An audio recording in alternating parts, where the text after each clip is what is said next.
You open the fridge, there's nothing there. So what's it gonna be? Greasy pizza? Sad drive-thru burgers? Dish by Blue Apron is for nights like that. These are the pre-made meals of your dreams.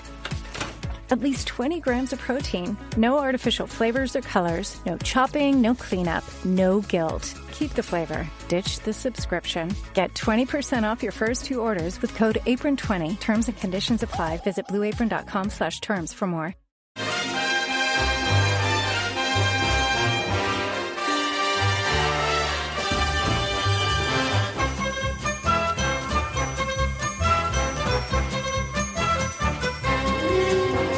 Hello everyone, I'm Chris Wynn. Welcome to How Are the podcast from Roker Report, and you join us once again as Sunderland's roller coaster summer keeps hitting new heights, and it's not easy to keep up with the pace that everything is moving. So we've tried to keep up with everyone up to date by speaking to a number of journalists from the UK and across Europe. But if you look at the social media account of our next guest, you would think he has his ladders set up across every possible runway that a plane could land on in the northeast. Something which people seem to want to know about more than the actual signings themselves.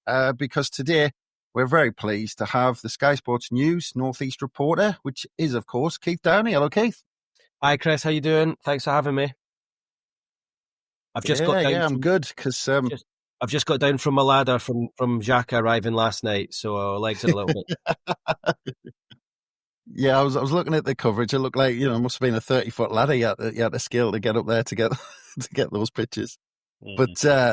But we've just been talking, as we're kind of before we get going. We've been trying to set this up, and we're asking kind of how you're going, but you just must get pulled all over the place at times like this. Yeah, I'm exhausted, mate. I'm not going to lie to you. I'm absolutely exhausted, and we're still 3 weeks? How many weeks till the season starts? 3 weeks, something like that. I took a few weeks off in June, went away. I've got a young family, went away, and because of that new transfer window, that new one for the Club World Cup at the start of June, I then just got pestered the whole time I was away. So I actually feel like I've not had a break. Honestly, it feels like we're halfway through the season. And like my workload is obviously going to be at least doubled by Sunderland being back in the Premier League, because my remit now extends to them more than it did previously for them when they were in the Championship and League One, which I'm happy about because I want to be busy and I want to cover you guys, and it's great to see you back in the big time again. Not just in the big time, but great to see you so active in the transfer market, and it feels like having a real go. I'm sure we'll get on to transfers and stuff soon, but. Just going back to what you're saying, I am exhausted, mate. I'm between trying to keep up with what's going on at Sunderland when they're trying to sign everyone, and also trying to keep up with what's going on at Newcastle when it feels very much like they're trying for everyone and failing for everyone. And, people would look at that and say, well, Newcastle haven't been busy. Well, they've not been, but let me tell you, I become collateral damage in the fact that they've not been busy, because I have to chase down every link and every rumour and every story, and then you get far down the line with it, and to not have anything tangible at the end of it is quite exhausting. Whereas at least with you guys, apart from the Armand Loriente deal a week and a half ago, whenever that was, you've pretty much got everyone over the line, and those are the ones you want to cover, and you actually get quite a lot of enjoyment out of it. And look, last night, Xhaka arriving into the northeast was pretty incredible pictures. I wanted to get there and see that and make sure we were across it on Sky Sports News, because, well, look, one, it showcases the club and what you're doing. Two, it shows that we're on top of the story. And three, if you can see visual pictures and video of someone like Granit Xhaka arriving into the northeast to sign for Sunderland, it's going to entice, I would suspect, more players to want to do the same, because they'll players abroad will say, "Oh, hang on, this club are spending a bit of cash here. They're bringing players in," and so that's kind of why I want to do it. I've always had that sort of hunger to try and be at the front of that. And I don't think it went down too well with my missus last night when we were in the hospital with a little one, because she's not been well at the moment, and I had to break off to sort of hot foot to the airport and get those shots of Xhaka. But thankfully, once I got back to the hospital, the little one was feeling a bit better, so I didn't feel quite as bad. But yeah, it's a crazy time of year. The fact Newcastle have got money to spend, okay, yeah, they're struggling to spend it due to the market, but they're active and they're trying. and then the fact that you guys are being as busy as what you are, and it feels like there's more to come. It's pretty crazy. But look, I'm not complaining. This is the sort of thing I'm in the job for. Yeah, well, for a start, we all wish the little and all the best, and hope you're all doing okay on that front. But good stuff. Because, but yeah, I mean, the way you're talking there, I mean, do you actually enjoy this time of the season, or do you just want this window to close and get on with the football? No, I do enjoy it. I enjoy things like that last night, like when you're seeing big signings arriving and we're actually seeing something tangible, like there's actually an end product. What I don't enjoy is when you're dragged down into all the rumours and links and speculation, and you know what you can do? You can actually annoy people. You can annoy people. You can annoy football managers. You can annoy agents, owners, players by trying to stand stuff up. And due to social media now, and the fact everyone's got a voice, and there's a lot of aggregators out there, there's a lot of people who claim to be reporters, but what they do is they just see other people writing it and then almost copy them, but change the words or knock it on a little bit, take an educated guess. There's a lot of those chancers out there at the moment, and it's making the job for people like me, like, very difficult, you know. And there's guys out there who are now actually seen as transfer experts. I'm not going to name anyone, but there's transfer experts who actually weren't journalists, but they've just managed to get a good following on social media. And because I've got such a good following on social media and people go to them, now actually agents, and sometimes in some cases clubs, are actually coming to them with stories. So you're actually now competing with people who aren't even really working for a publication or a TV outlet. And that's making it harder as well. And there's a lot of people out there just taking a little, like, knocking things on, or taking a little educated guess or a bit of a chance on something and getting lucky. And if they get lucky once or twice, people start seeing them as a good source of information. So it's never been more difficult. It's a bit of a cesspit, and it's a constant judgment call every day, looking at reports out there, looking at things people are saying. I mean, just before I came on to speak to you there, I got a call there about an Alexander Isak. I know we're on here to talk about Sunderland and not Newcastle, but an Alexander Isak story that came out of Sky Sports Switzerland. I don't even think there is a Sky Sports Switzerland, claiming that he's agreed a 5-year deal with Liverpool. And it's like, right, what do we do here? Do I go to my contacts and ask them about this and actually, risk really annoying them here by asking them something that's rubbish? Or do I take a judgment call and not do it and leave it, and then find out further down the line, we actually saw that there and I hadn't checked it out? And so, yeah, it's a constant judgment call every day. So that's the more tiring part. Like, going there and getting the footage of Xhaka arriving last night, and look, a lot of hard work went into that, like relationships, making sure that people trust me, that I'm not going to go too far. I'm not going to go and ask him questions and all that kind of thing. There's a lot of trust and relationships that go into getting that. That's not just someone messages me and say, he's arriving at that time, take a camera. There's more goes into it than that. And I suppose that's what a lot of people don't understand or don't see. Yeah, well, you've said a couple of the magic words there in terms of social media and cesspit, because anyone listening to this podcast knows my views on social media. And look, let's get into you being a Northeast reporter and that side of it, because look, for pretty much 95%, if not more, of the time you've been a Northeast reporter, Sunderland have been out of the top flight and been out of the limelight. And there's obviously this impression that kind of only cover Newcastle and provide updates on what's happening there. But we had Tom White on recently, and he was singing your praises and telling us kind of that, you were simply doing what you were told in terms of your job, because the Premier League is where the clicks are at and all of that sort of stuff. And, I was looking through your feeds recently, and I think I saw one Middlesbrough update in the last few weeks, and almost a daily update from Sunderland and Newcastle, which is par of the course because it's profile, isn't it? So, I mean, do you find it strange that there's so much discussion on how you report and who you report on, when it's part of your job to essentially report on those higher profile stories that Sky would expect you to work on? Yeah, well, firstly, I'm glad Tom said that, because that was £50 well spent from me. So I'm glad he I'm glad he was a ringing endorsement of me. That was nice, Tom. Thanks for that if you're listening. Look, it's been a difficult few years for you guys as fans. Again, I found that I've kind of almost become collateral damage in what's happened, because prior to you guys being relegated out of the Premier League, I was all over Sunderland. I think I got loads of stories. I was breaking stories all the time. I was at every press conference. I was at every home game, went to quite a lot of away games. If I think back to, I had a really good relationship with the club. I remember just things like, even like, Didier Ndong, who was your club record signing before you signed Habib Diarra. I remember breaking that story. I got that myself. I mean, even when you went down and I know. Sorry, I didn't think we'd be talking about Diddy and Dong in this.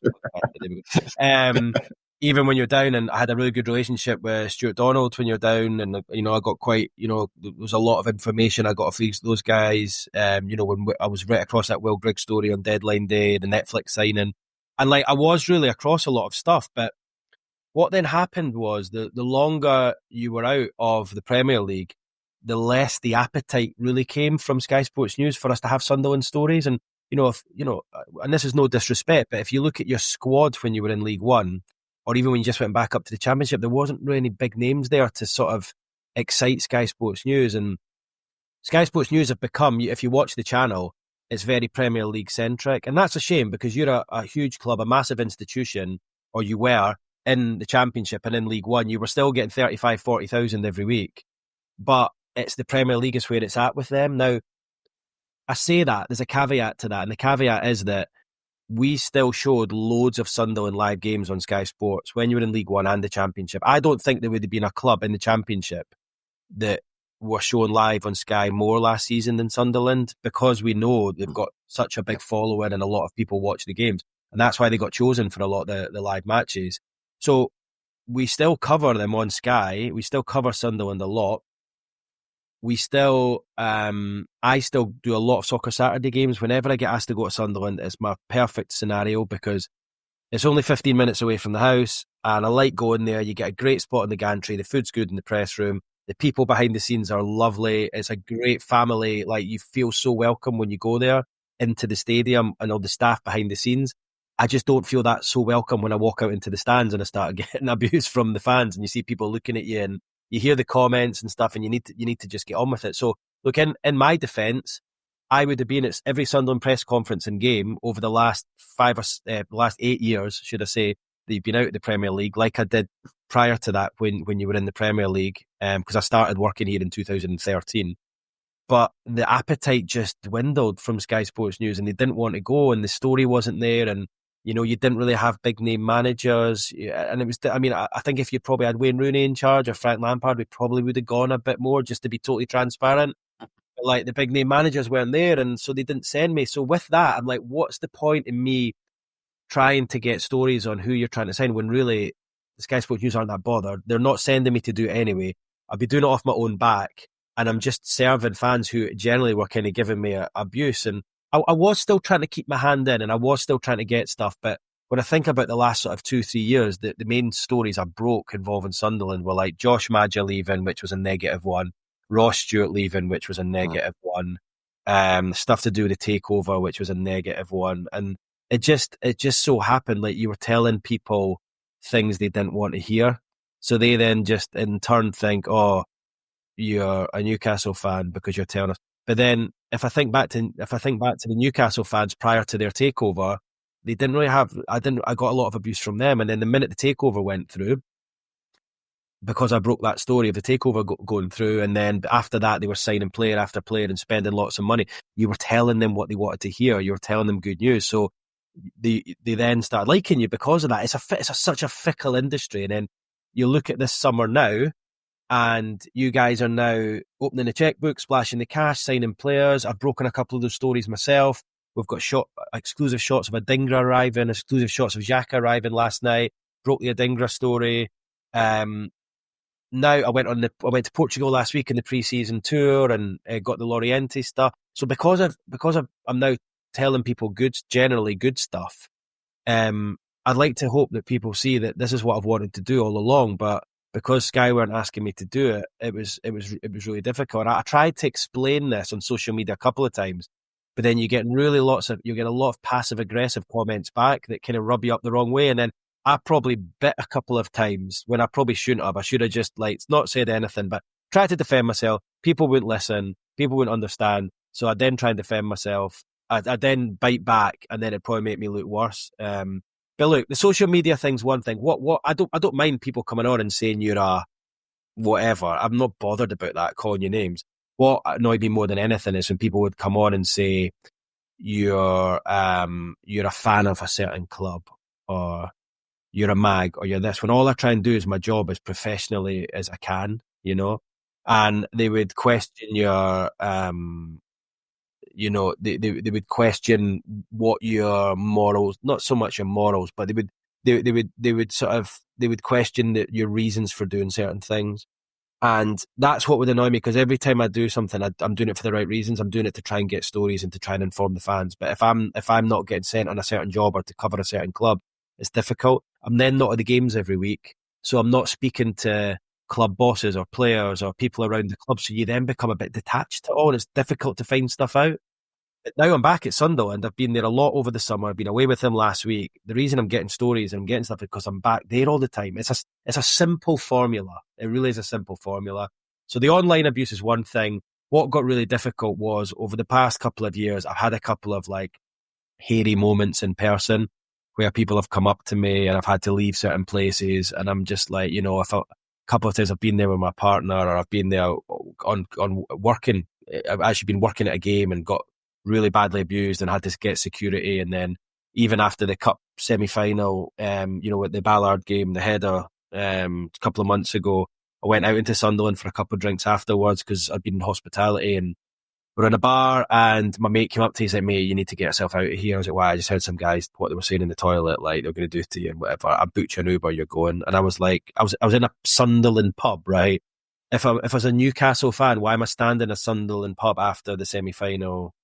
Yeah, it's just, and they were, and he's like, I booked you an Uber, you need to get out of here now. Like, I overheard some stuff getting said and whatever, and I'm just like, God, this is just getting a bit ridiculous.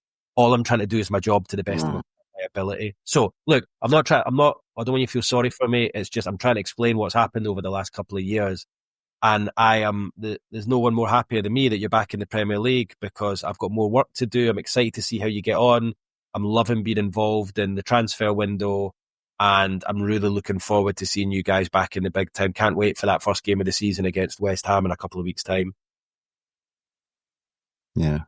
I mean, genuinely listening to that, I mean, it's unbelievable, really, that people even think about going to those sort of lengths. And of course, you know, you're from Scotland, and you're a big Hearts fan, and you know the rivalries in Edinburgh and Glasgow up there. But, you know, do you think someone in your position, you know, do you think your fellow reporters, let's say, from other parts of England, see that sort of feedback, or do you actually think it's a bit unique for the Northeast? Do you think we're a bit of an anomaly in that sense? Yeah, 100%. Yeah, it's the other guys don't get that, and I tried to explain to them what it's like. Like some of my colleagues at Sky Sports News, they're like, "What? Really?"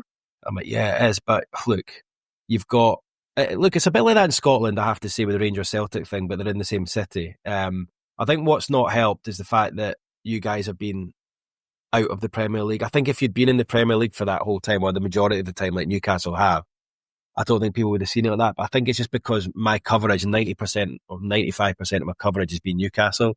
Because look, let's be honest, they've been a big story for the last 4 years. Like, you know, they were taken over by, you know, the richest sovereign wealth fund in the world. And yes, it's not probably planned out like that with PSR and whatnot, but that was a massive thing. They were desperate to get rid of Mike Ashley, and they got there, and, you know, they were taken over by this wealthy organisation, and, you know, they've signed a lot of big name players. They've now got an Alexander Isak, you know, what is going to be a Premier League record transfer if it goes through in the next couple of weeks.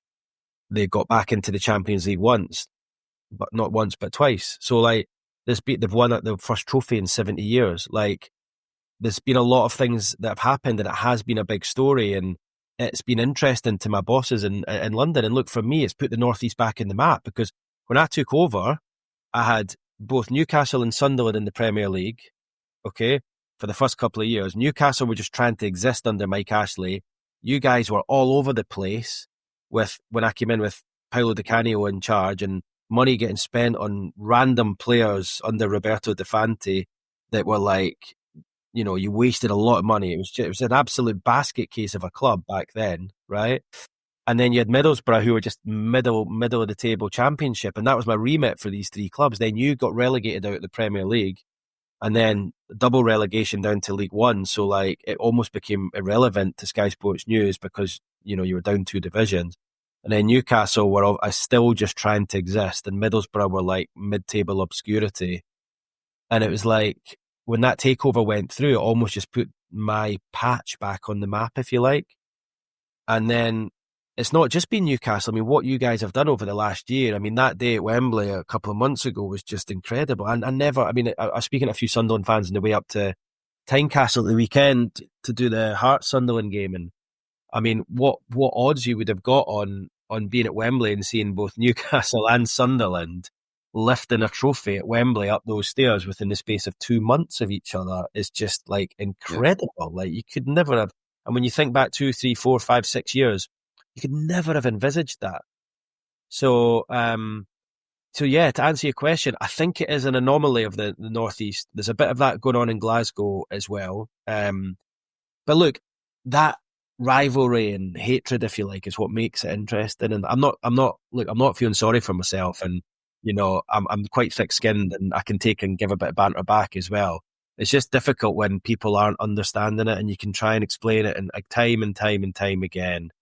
And then you walk out of the Stadium of Light to go and do your updates for the game, and it's just people shouting like abuse at you, and you're thinking, God, why am I doing this? It's a Saturday afternoon. I don't even need to take this game today. I could be back home having a day out with the family, and I'm doing this because. And the weird thing is, they're abusing you for not covering Sunderland. But the irony is, I'm actually stood inside the Stadium of Light doing a game. Do you know what I mean? So it's just a bit weird. It's a bit weird at times, but hopefully, you know, some of the comments I've had recently on social media I've seen have been quite nice this summer. And then just speaking to some fans on the train on Saturday, and then when I was over in Portugal last week as well, I made a real effort to go over to Portugal. There was only myself and Phil Smith from Sunderland Echo that went out there. Were the only two that went out to cover, and I really wanted to go because I really wanted to show that, you know, make a point and say, look, I'm here to cover you guys. You know, I'm not over in Asia with Newcastle. I was in Portugal with Sunderland. And I want to make a point in saying, look, I'm here, and I want to sort of ingratiate myself with the supporters and make them realise I'm back. And I got a few nice comments, went out for a few beers with some of them one of the nights, and it was nice. It was nice. I mean, those guys who I was having a couple of beers with probably about 2.5 years ago were probably calling me everything under the sun, but they were quite nice to me that night. So that's the main thing. Yeah. I think you talked to our very own Craig Chapman, I think, on the flight as well. He was saying he had a bit of a chat with you as well. But just quickly on the way back, I think he was saying he had a good bit crack on. But yeah, I mean, just quickly, very professionally though, from a professional point of view, your ideal situation is Newcastle, Sunderland, and Middlesbrough being at the top of the Premier League, and because you're the main man, you're dealing with that. Well, I mean, I'd probably need an assistant if that was the case. But I don't know if that would maybe be a bit too much. I'd probably never have any time off. Like 2 out of 3 is have a whole team to cover it. Yeah, no disrespect, Middlesbrough. 2 out of 3 is quite good. Yeah, look, it'd be great to have all 3 up there and really put us back in the map, but I would probably need a bit of a helping hand with that. It would be amazing. Think of all the games. It'd be great. But I can't wait for this season. Really looking forward to it. You know, can't wait for the first derby. Can't wait to see what else you guys are going to go in the transfer window. Can't wait to see how Newcastle get on in the Champions League. It's probably one of the seasons I've looked forward to. Probably the season I've looked forward to most in the knocking on 12 years I've been in this job. Yeah. Well, just talking about that, because you said that you would need an assistant, and you couldn't maybe handle that. I mean, we've been out the top flight for nearly a decade. Summer of 2016 was the last time we tried to look forward to a season in the Premier League. But it seems now it's a bigger beast entirely to the one that we left behind. And we'll obviously get into the business we've done so far. But the scale in terms of how the profile of the club is boosted now is just something else compared to a decade ago. You mean Sunderland, yeah? Yeah, just being in the Premier League generally. Yeah, absolutely. And it almost feels like there's like 2 or 3 leagues within the league, if you know what I mean. And the weird thing is, because Sunderland is such a big club, right? And now that you're back in the Premier League, so just to give you an idea, so sometimes now, towards sort of in the second half of the season, we maybe don't go to all the press conferences on a Friday. So like maybe if you've got like a Bournemouth who are kind of mid-table obscurity, or a Palace, or maybe a Burnley, I don't know, maybe we won't go, but I can guarantee, because Sunderland are such a big club and there's so many stories around it and there's so much interest and you've got such a big fan base, we'll be there every week with them and with you in the Premier League. Like we will be. But you're right, I think the gap between the Championship and the Premier League right now has never been bigger. I mean, you look at it in terms of the wages and the players, and even look at this summer, like you look at some of the teams who were kind of knocking on the door and, you know, having a real go. Teams like Brentford, like they've just lost the manager, the captain, the top scorer, and potentially their second top scorer if Wissa goes to Newcastle. They just had the heart ripped right out of the team. And they were a team who were like, I don't know where they finished last season, but they were top half. They were knocking on the door. They were trying to, you know, they had a chance of getting into Europe at one stage.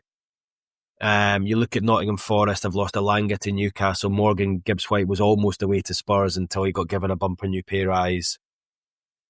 There's another one that I've lost a few. Wolves, I've just lost Ait Nouri and Cunha. They're two best players last season, probably in everyone's fantasy Premier team. They've gone to the two Manchester clubs. So you look at those teams who are like trying to get up, or those sorts of teams who are trying to get up there, and then the best team or the biggest teams are just coming and picking their best players away from them. And for that, it's actually making the gap between the teams towards the bottom and the top even bigger. So it'll be interesting to see where Sunderland fall into that. I mean, obviously, I've seen your pre-season games. I saw the games I saw the Lisbon game. I wasn't at the Sevilla game, but I saw the Lisbon game, and then I was at Hearts at the weekend. I'm going to Hull tonight, and just watching.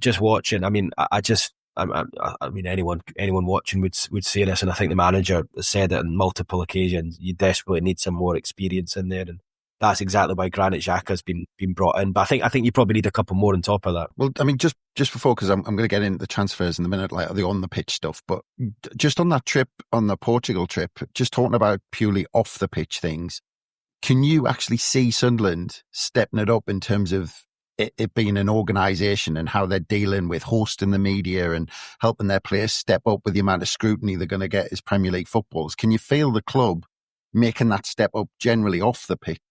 I think they were trying to do it before the end of last season. Like, you know, I hope the club don't mind me saying this, but like sort of towards the end of the season when it looked as though you had a chance of getting into the Premier League, the club were like offering up players, manager to do extra media. So they were like, you know, on a match day where a non-live Sky game, for example, they were saying, look, do you want to, so if I was doing a Soccer Saturday, like they don't have any, there's no need for the manager to speak before the game, but the club were saying, if you want to speak to Regis before the game, we'll put him up, and because we need them to get used to the deluge of requirements that come with being, and responsibilities that come with being in the, so I feel like they were almost trying to like get ahead of the curve with that, which I thought was quite interesting.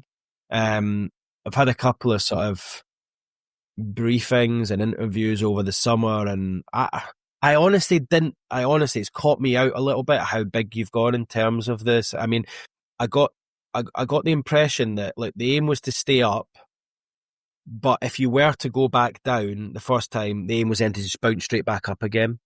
And it was almost like to be a Leeds and not a Luton, I think was the phrase that was kind of used. And if you do go back down, like strong enough to bounce straight back up with the squad and not like go down twice. And that kind of struck a chord with me, and I thought, right, I get that. So, okay, you're going to have a go with the squad you've got. You'll probably bring in a couple of younger players with the same model that you've got, right? The same model of bringing in young players, improving them, selling them on. But there's nothing wrong with, by the way. It's served Brighton well, Brentford well.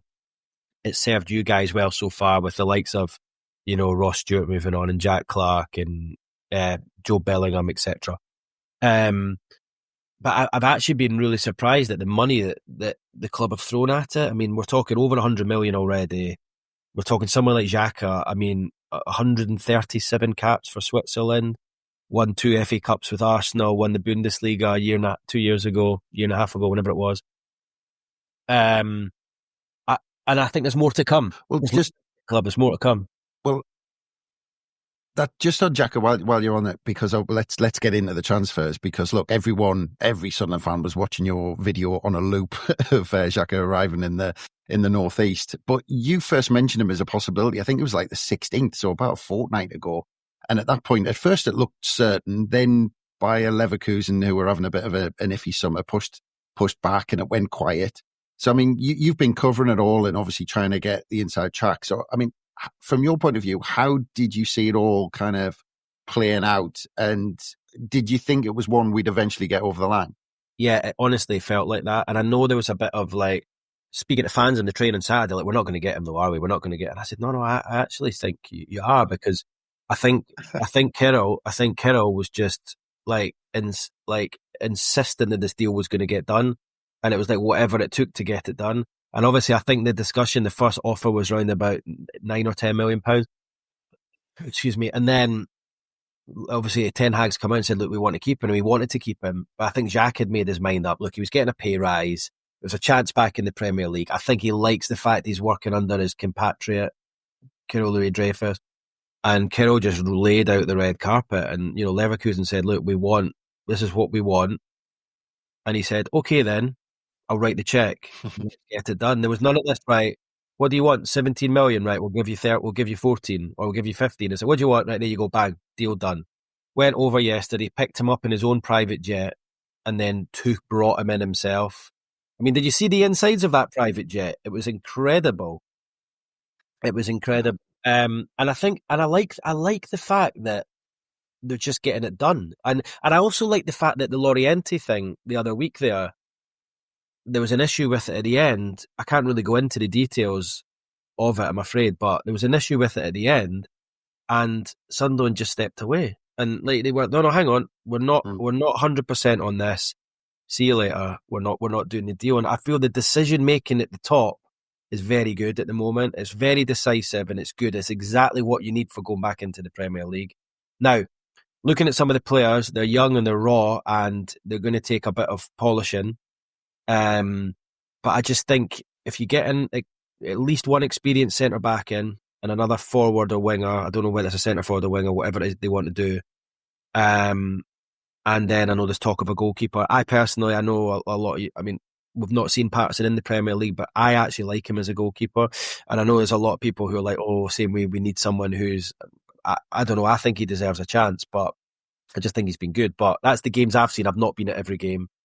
I just think 2 or 3 or 4 more and you've got a strong squad there. And look, even if you do go back down, right, at least you've had a go at it. Like, at least you've not just come up and said, right, we're going to go back down. Let's buy a few of the best players in the Championship and go straight back down. You're actually having a go at it. So anyway, I'm going off at a tangent. Going back to your question, Xhaka, did I think it would get done? The noises that I was hearing throughout were that it would get done, and he wanted to come. He was pushing for it. Sunderland were just like, we'll just give Leverkusen what they want. And let's be honest, 13 million plus 4 in add-ons, 4.3 in add-ons. Like, really, that's nothing. I can't believe I'm saying this, right? But that's nothing really for a player of his ability and experience and what he'll bring, not just as a player, but what he will bring behind the scenes. Like, imagine guys like Luke O'Nien and Dan Neil and Mayenda, like young players, like learning off of someone like Xhaka. It can only be good for him, even if he isn't quite the same player as he was a couple of years ago. Well, this is it. I mean, look, us as fans, we're always going to get overexcited about any signing, but yourself as a neutral and as a reporter on football transfers, do you think that we have almost a right to view this as a bigger statement as we think it is? Yeah, well, I mean, a couple of my mates who are Sunderland fans were messaging me earlier. What was it my mate messaged me? I'll give him a little shout out. Ali messaged me earlier saying, we've just bought the 16th best player in the world. And I said, where are you getting that from? Like, who's judging that? I think it's a statement. I do think it's an absolute statement. You know, even our guys down in London at Sky Sports News are like, wow, Sunderland actually signing Granit Xhaka? Like, it's not like they've signed him from Saudi. Like, he literally won the league with Bayer Leverkusen, 15 months ago. So yeah, I do. I think, yeah, get excited, enjoy it. These are the kind of things you've missed for the last 8 years. Like, absolutely. Like, this is what football's all about. This is why I got into this job, is transfers and the excitement and then looking forward to the season. And I remember, I mean, it was funny. I've been up at Tynecastle at the weekend there for the match, and it was 20 years to the day since Hearts played Middlesbrough in a pre-season friendly just after we'd been taken over by Vladimir Romanov, who was this Lithuanian millionaire. I I don't know if any of your listeners are aware, but brief story was he took over Hearts, he threw money at it to start with, and we won the Scottish Cup a couple of times. We hadn't won a trophy in a long time, but then he eventually took us into administration and we almost went into liquidation. I mean, it was a slow, painful death. He was a maniac. Like, he sacked George Burley when we were 9 points. We played 9 games. We'd won the first 9 games of the season. We were about 6 points clear of Celtic and Rangers at the top of the table, and he sacked the manager because the manager wasn't playing the players that he wanted. I mean, it was ridiculous. I mean, it was a ridiculous situation.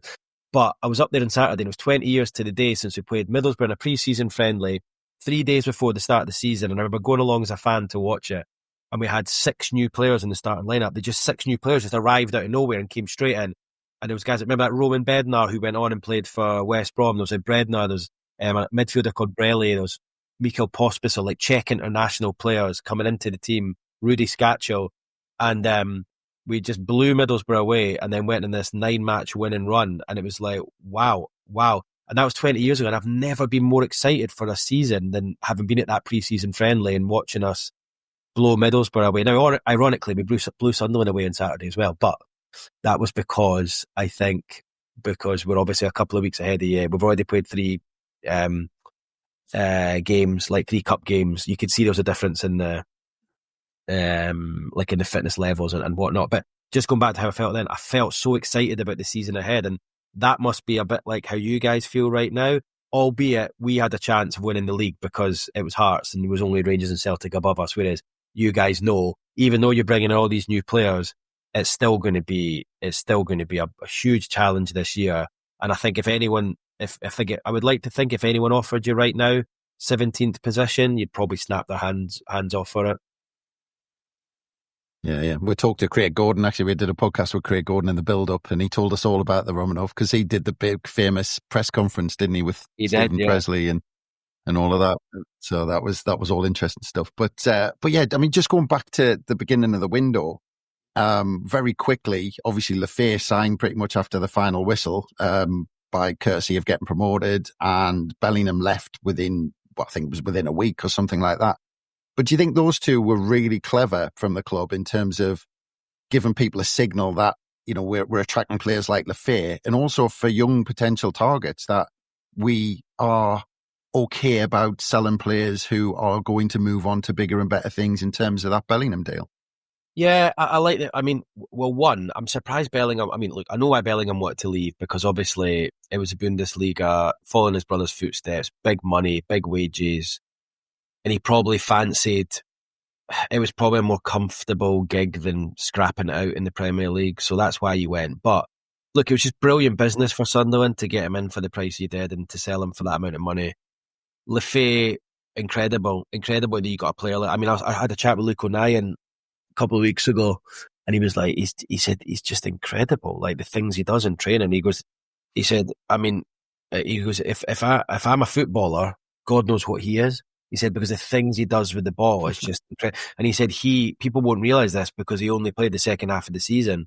I think he had a bit of an injury at one stage as well. He said, but he dragged us up. He dragged us up, like the things he did. And it wasn't just his skills and what he did, but the way he understood the club. And you saw him in the final, didn't you, against Sheffield United, when he made that tackle in the closing stages and he was celebrating it as if it was a goal. And he really bought into the fabric of the club. And you're right, I think Lefebvre has opened it up for the other ones to see a player like that there.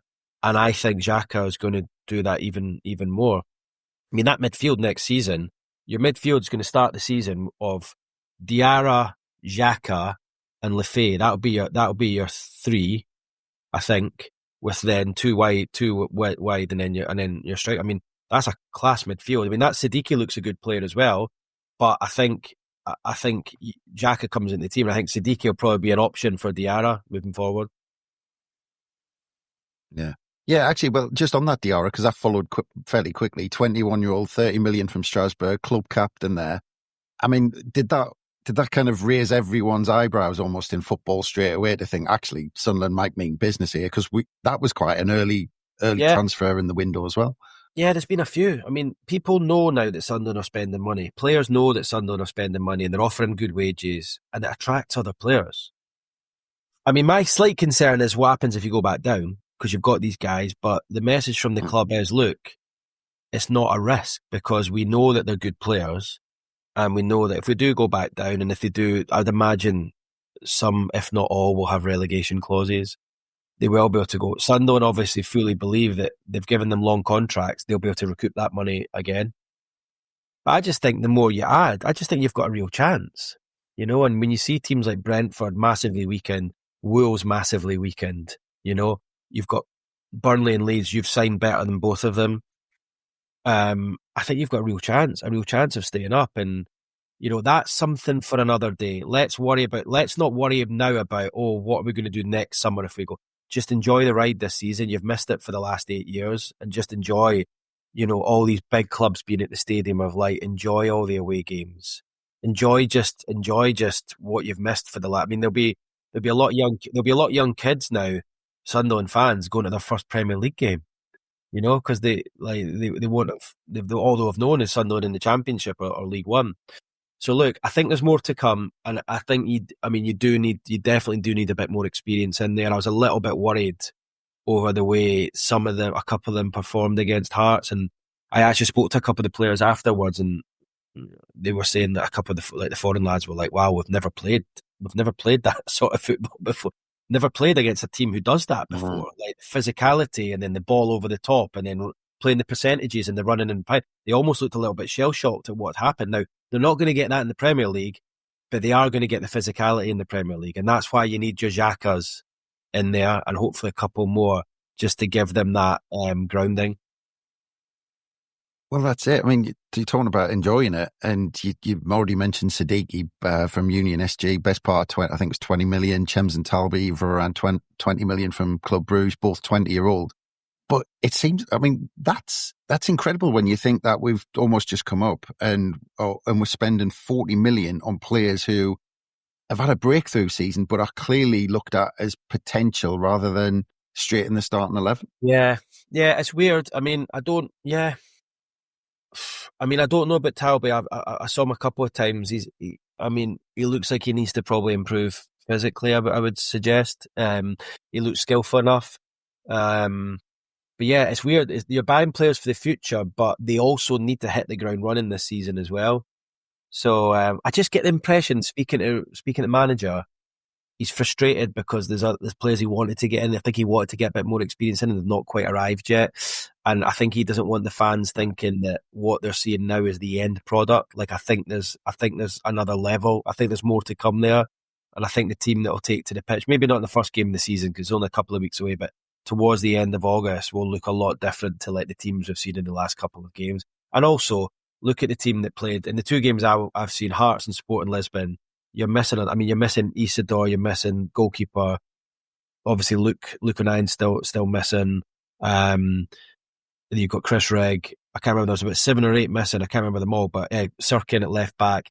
You've got quite a lot of players that go at the heart of the team from last season, and I think it's easy to forget that these new young lads are coming in. Your Tolbys and Diarras and Siddiquis, and they're coming in, and you're almost asking them to like be the, you know, lead the team at the moment. But I think once you get the aforementioned guys that I've said there back into the team alongside your Xhakas and maybe an experienced centre back, I think once you do that, it'll maybe take the pressure off of the Diarras and the Siddiquis and the Tolbys of the world.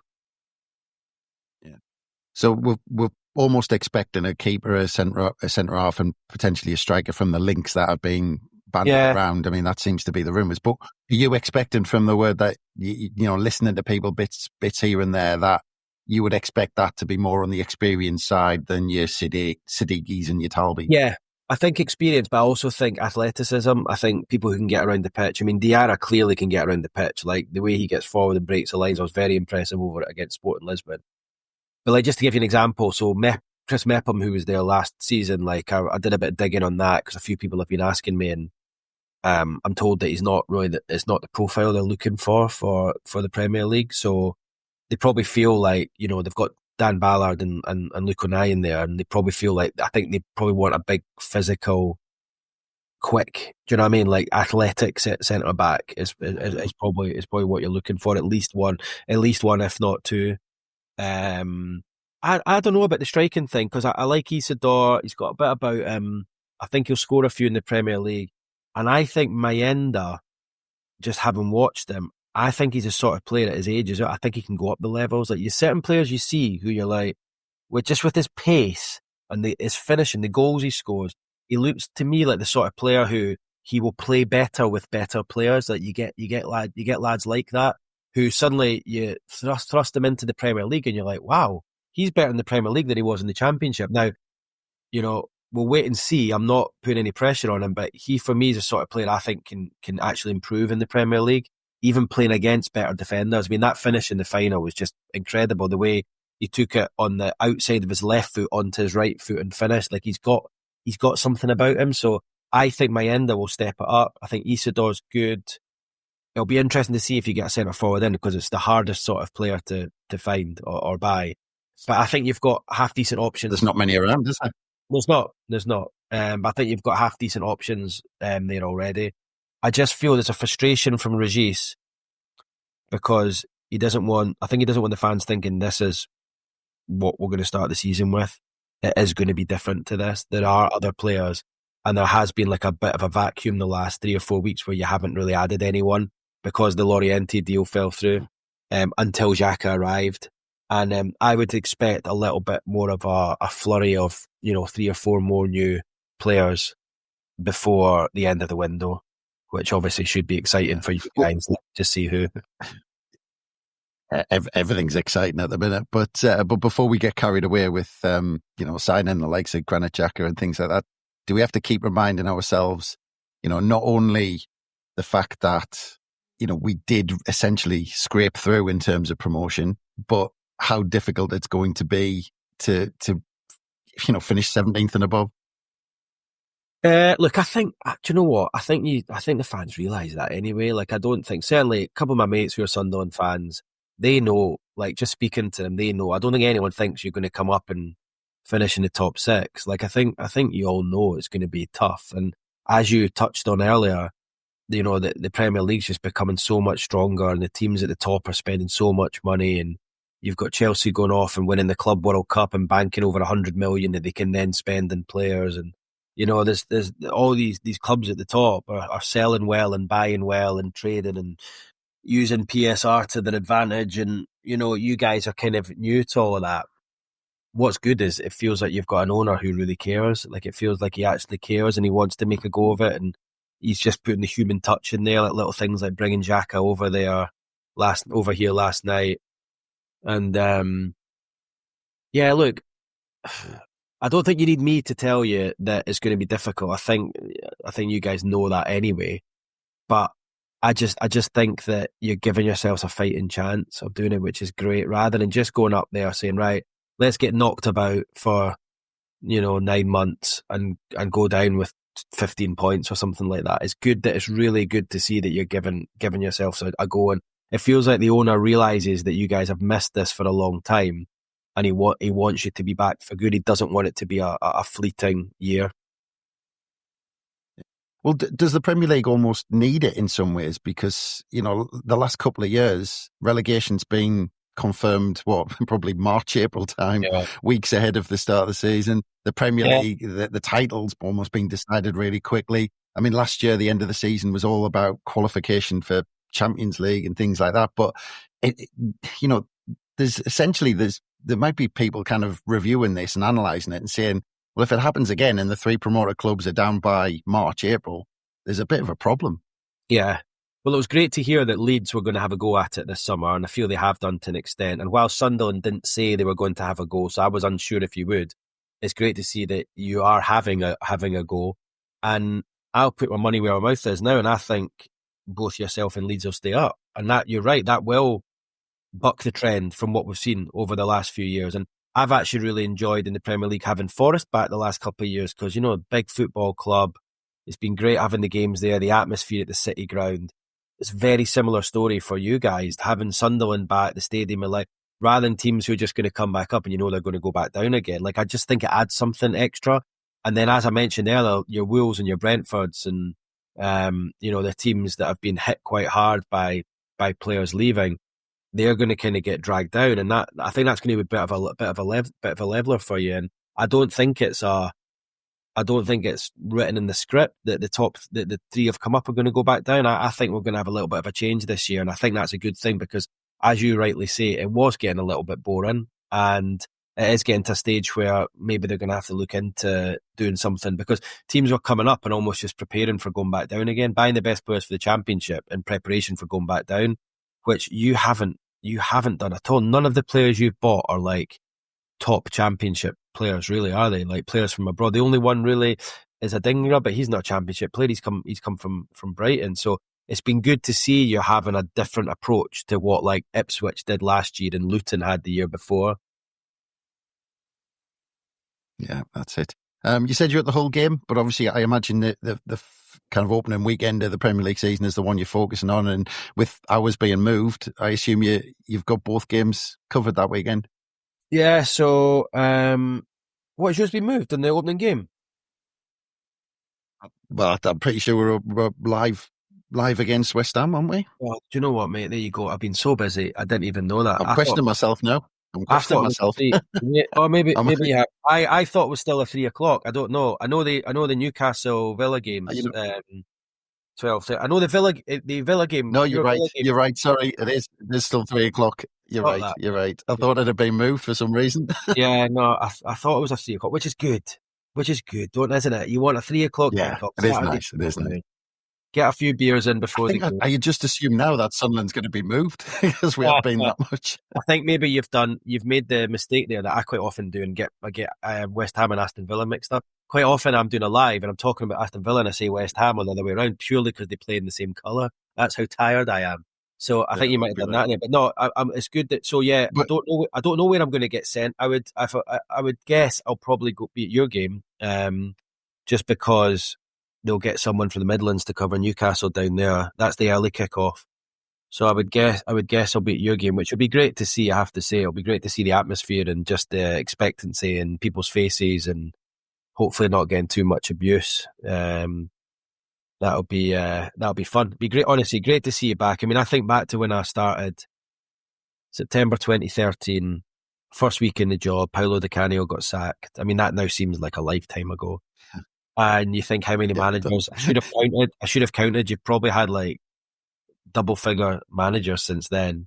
What's happened to the club? I mean, they should do a Netflix series on it or something like that. Oh yeah, they've already done that. It's incredible what's happened to the club over the last 12 years since I've been here. But it's great to see things go full circle and see you back again. And yeah, I'm as excited as you guys are for the season ahead.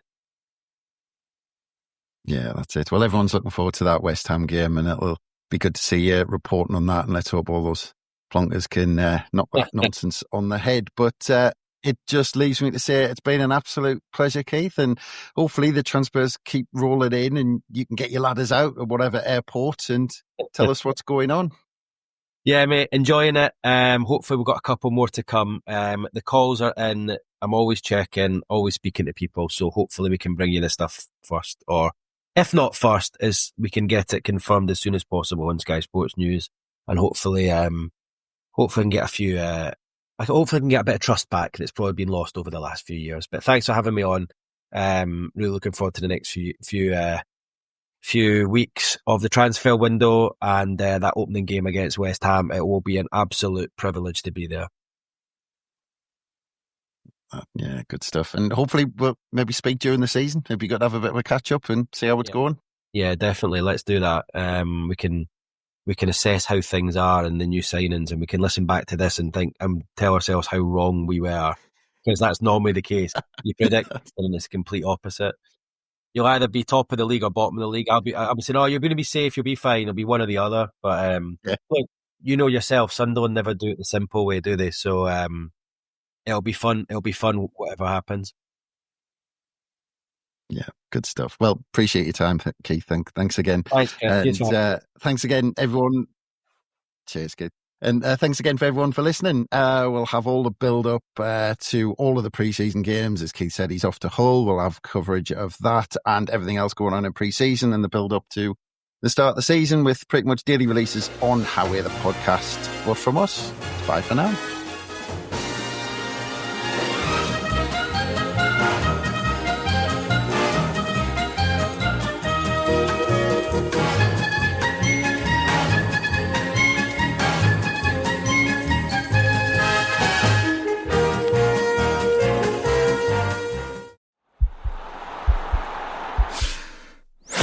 This podcast is part of the Sports Social Podcast Network.